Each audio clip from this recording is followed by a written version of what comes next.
The desert is a hymn written by silence. Each grain of sand carries the memory of footsteps long gone. Each wind-tossed whisper telling of lives that rose and fell like stars. At dawn, when the light spills across the mesas and turns the stone a deep, bleeding red, the land feels ancient beyond reckoning. Older than names, older than nations, older even than sorrow itself. It was here that Thomas Hale wandered, a small man upon a vast canvas. His boots were worn thin, his hat bent like a broken wing. A poor rancher, they called him, though poor was not a word strong enough to describe his condition. His cattle had dwindled to a handful of hollow-boned creatures. His cabin leaned like a drunkard, boards split by sun and storm. His heart was no sturdier than his roof. And yet, Thomas walked on.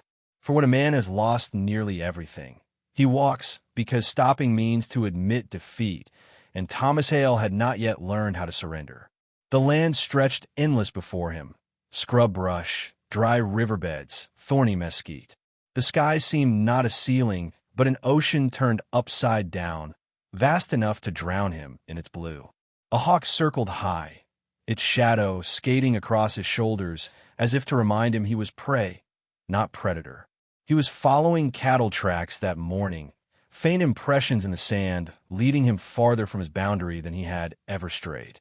He did not know the land belonged to others, or perhaps he did in some quiet, guilty corner of his mind. But hunger has a way of silencing conscience. By midday, the sun pressed down like a hammer. His throat rasped dry, lips cracking.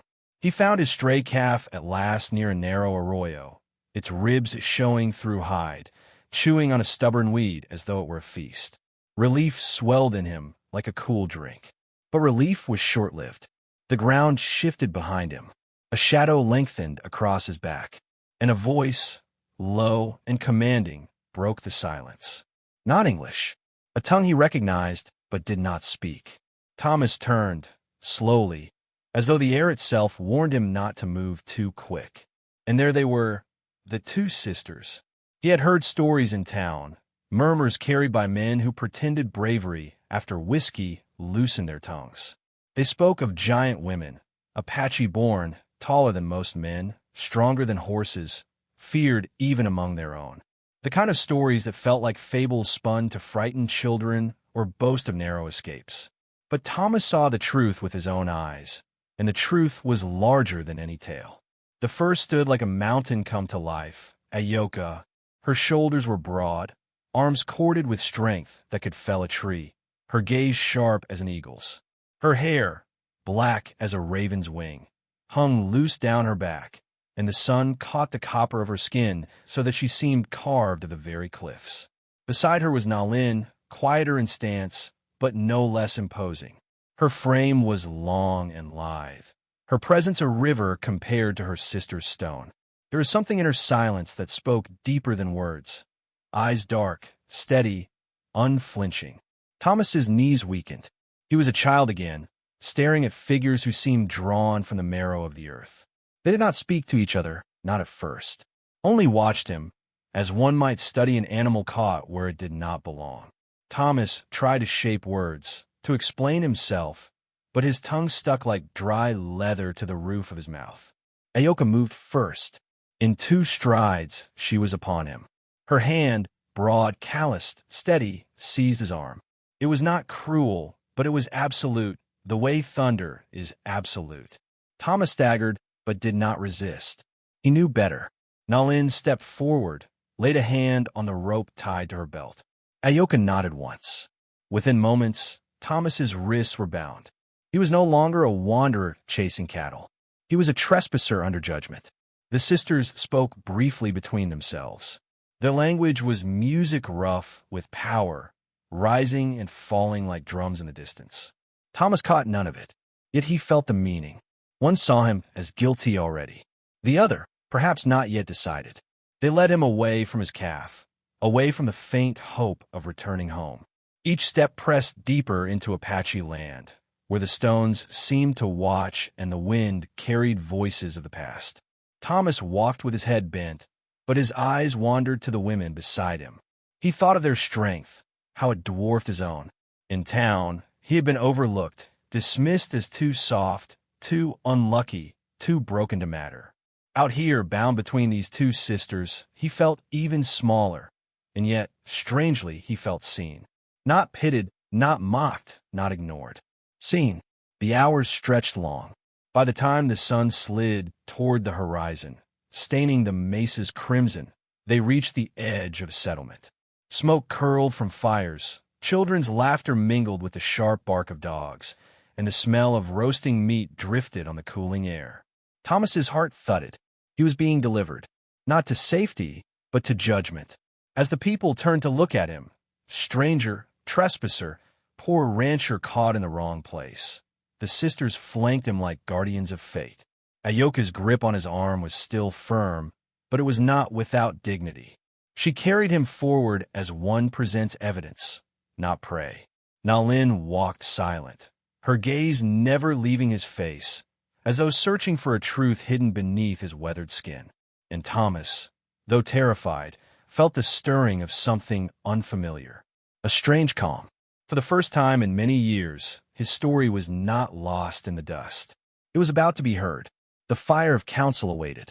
And thus began the trial of a poor rancher, carried by two giant sisters whose choice would one day change the course of his life. The council fire burned low and steady, its glow painting the circle of faces in shades of copper and shadow. Sparks drifted upward like restless spirits, vanishing into the wide night. Around it sat the elders of the Apache, men and women whose hair carried silver, whose eyes carried centuries. Children huddled near mothers. Warriors stood at the edges, their silence sharper than blades. Into this circle, the sisters brought Thomas Hale. The murmurs rose first like the rustle of dry grass. A stranger, a trespasser, perhaps a thief. The questions swirled, unspoken yet heavy in the air. In such a land, trespass was no small matter. To walk where one had no right was to dishonor both the living and the dead who guarded it. Thomas stood unsteady, bound still, the rope biting into his wrists. The fire cast him small, worn, the dust of travel clinging to every crease of his clothes. He looked like nothing more than a tired man. Yet in the eyes of the council, he was more than that. He was symbol, outsider, possible threat. Ayoka stood tall, her voice breaking the murmurs. She spoke with the certainty of stone, telling of how they found him, of his trespass near the arroyo, of his silence when questioned. Her words were clear, stripped of mercy. To her, a man without boundary was a man without respect, and respect was the marrow of life. Nalin's gaze lingered on Thomas. She said little at first, only confirming what her sister told. Yet in her quiet eyes lay a question, not a verdict. The oldest among them, Shaman Tse, leaned forward into the firelight. His face was carved with time, lines deep as canyons. His voice was slow, deliberate, like water dripping in a cave. What seeks this man here? Hunger? Greed? Or does the land itself send him to us? Thomas swallowed. His mouth was dry, his body weary, but he knew silence would condemn him. He lifted his head, met the fire's gaze. I came for cattle, he said softly, voice breaking. Lost, hungry, alone. My land is dry. My herd's near gone. I meant no harm. The council listened, but not all were swayed. A warrior named Takuda stepped from the shadows, his face hard as obsidian. He had seen blood spilled by outsiders, had lost kin to betrayal. His words carried anger sharp enough to cut. Men of pale skin always say they mean no harm, until the harm is done. Should we wait for it? The murmurs grew again, some nodding, others shaking heads. And then, through the tension, a small sound, laughter, light as bells. It came from little Kiona, a child who had wriggled free of her mother's embrace. She toddled toward Thomas with fearless steps, eyes wide with curiosity. She touched the rope at his wrist, frowned at it, then looked up at the elders as if to ask, why bind a man who looks so tired? The fire softened in that moment. Even the sternest elders could not help but see Thomas through the child's eyes. Not as invader, not as thief, but as a weary soul caught in the wrong place at the wrong time. Nalin bent, gently guiding Kiona back, her hand lingering a breath too long on the child's shoulder, as though she too wished the world could be seen so simply. Ayoka's jaw tightened. She turned to Thomas. Her voice cut through the night. Tell us, rancher, what is left for you out there? What life waits for you beyond these lands? Thomas felt every eye upon him. He could have lied, spun tales of strength, of wealth waiting if only he could return. But something in the sister's gaze, in the gravity of this circle, pulled the truth from him instead. He spoke of his ranch, once green, now dust. Of his cattle, once many, now few. Of his wife, long buried beneath a tree that had itself withered and died. Of the silence that filled his nights, heavier than stone. I came not as thief, he said, but as a man who has lost nearly everything. And if you cast me out, I will return to nothing. That is truth. The fire popped, a coal collapsing. The sound echoed like a drumbeat of judgment. Shaman Tse closed his eyes, murmured words that only the spirits understood. Then he opened them, looking first to the sisters. Their bond had brought him here. Their testimony would weigh heavy. Ayoka's eyes burned.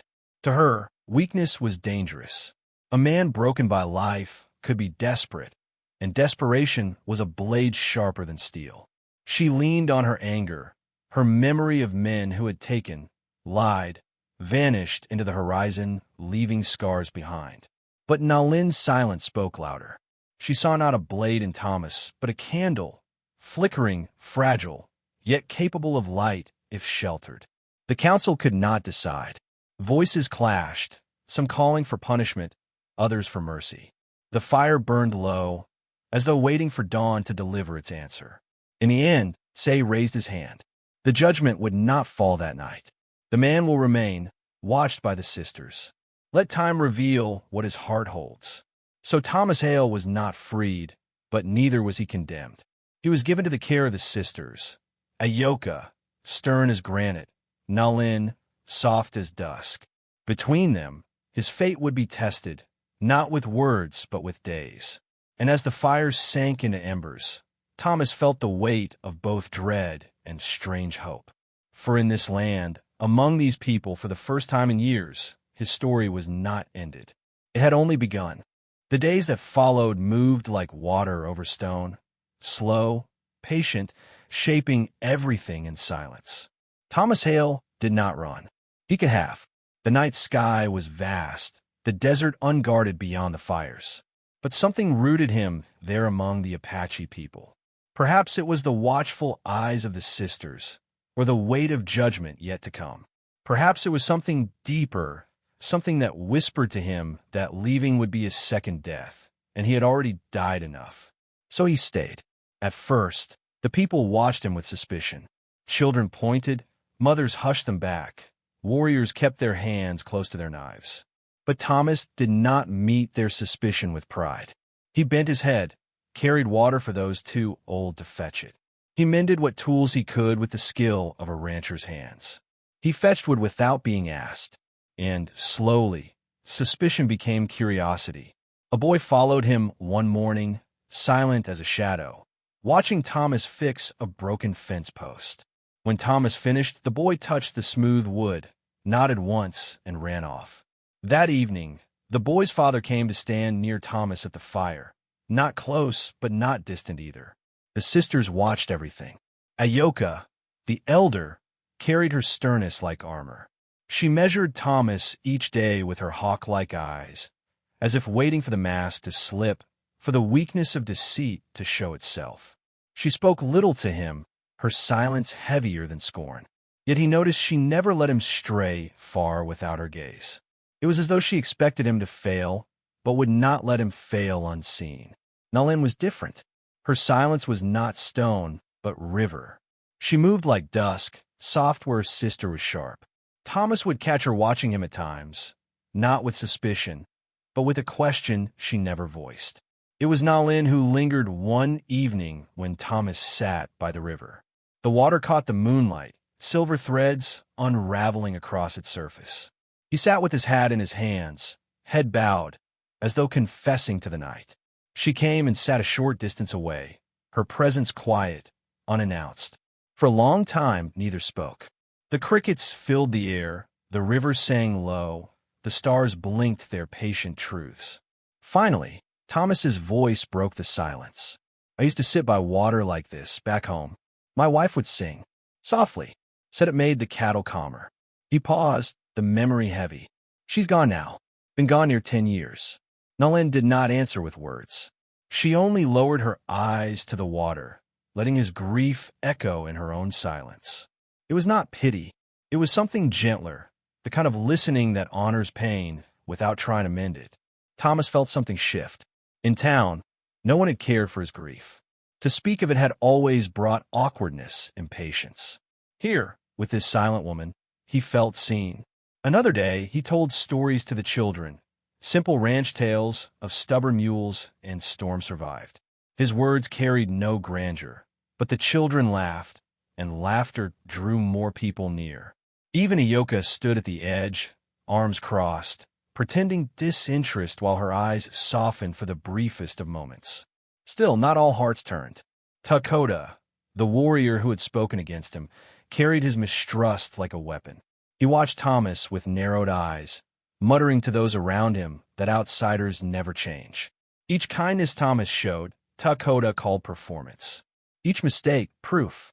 But the sisters were torn. Ayoka's voice remained sharp. She reminded Nalin, a man's gentleness can be his snare. Mercy given too easily becomes weakness. Nalin's voice, soft but steady, answered, sometimes strength is not in the fist, but in the hand that does not strike. Their bond stretched thin, yet did not break. They argued in whispers, but when they stood before the people, they stood as one. And Thomas, caught in the balance, did not try to persuade either. He simply kept moving, kept working, kept showing that he was not there to take, but to give what little he could. One evening, as the sun fell behind the cliffs, Ayoka found him mending a broken basket for an elder woman. His fingers clumsy, his progress slow, but he worked until it held shape again. The elder thanked him with a nod, and Thomas gave a tired smile. Ayoka watched long after the elder walked away. Her chest ached with an old memory of men who had promised help, only to vanish when it cost them something.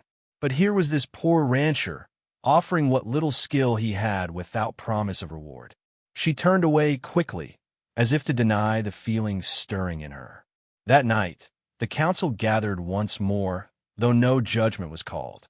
Voices murmured, some softer now, others still hard. Shaman Tse watched the sisters, knowing their hearts carried more weight than any rope or blade. For Thomas Hale, the days had become more than trial. They had become a strange kind of healing. The loneliness that had been his only companion now loosened, replaced by the quiet company of a people who, even in suspicion, gave him more presence than he had known in years. And as the days stretched, something deeper stirred between him and the younger sister. Nalin, with her silence, her eyes that held rivers, her patience that met his sorrow like a mirror. It was not love, not yet. Love is a flower that blooms slowly, stubbornly, pushing through stone. But a seed had been planted, whether either knew it or not. The land itself seemed to lean in, waiting. For judgment had not yet fallen, and Takoda's anger had not yet cooled. The story was not finished. The fire still waited for its reckoning. Dawn rose like a slow drumbeat, painting the horizon in copper and gold. The air was cool, heavy with silence.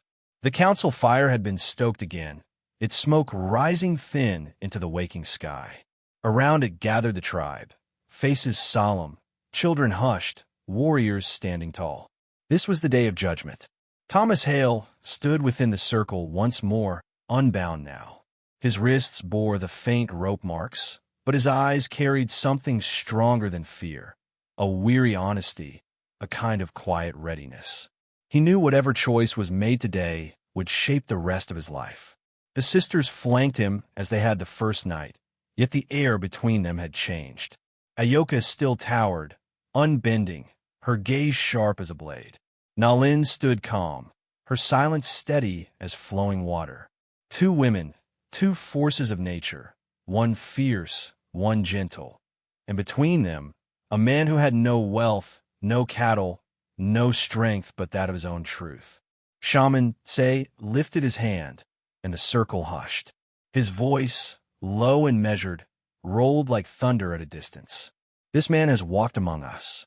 He has carried water, mended tools, sat with children, honored the old.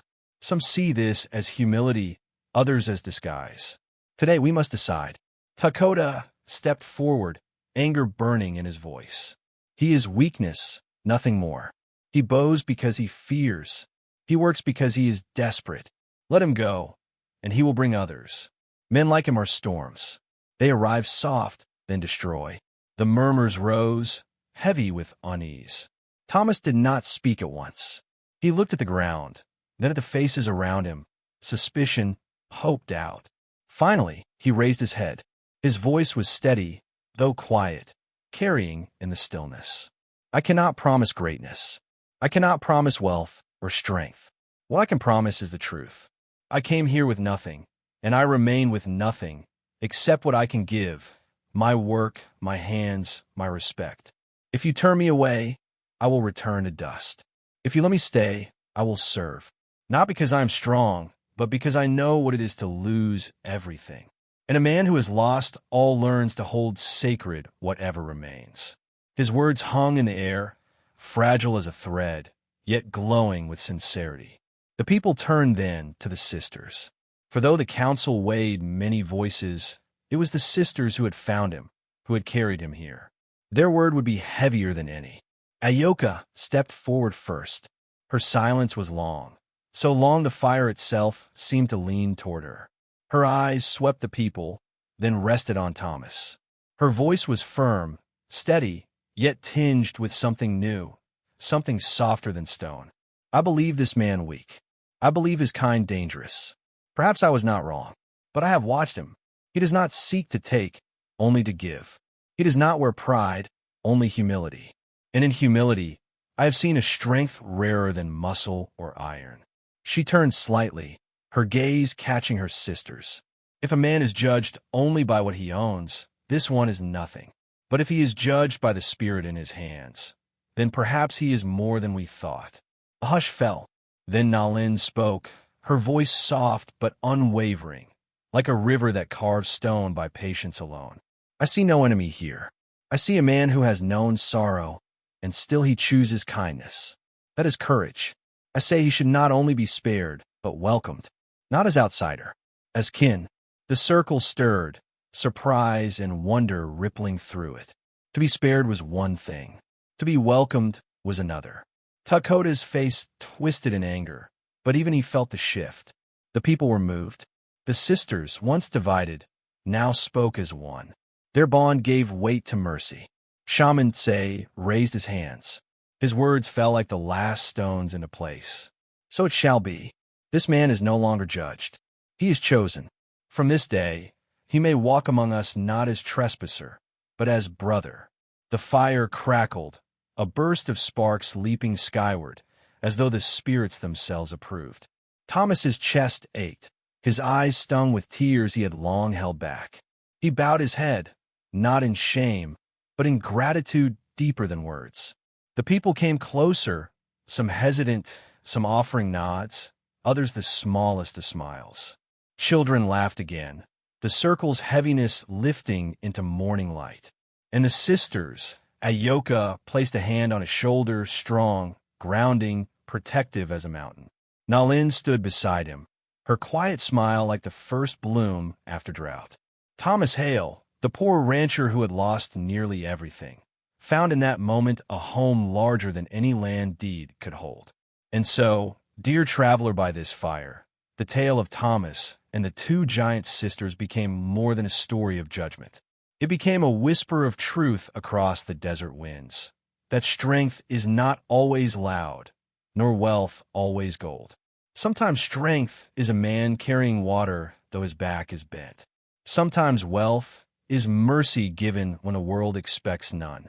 If you listen close enough, you can still hear the land hum with their memory. The poor rancher, the sisters of stone and river, the fire that chose mercy over fear.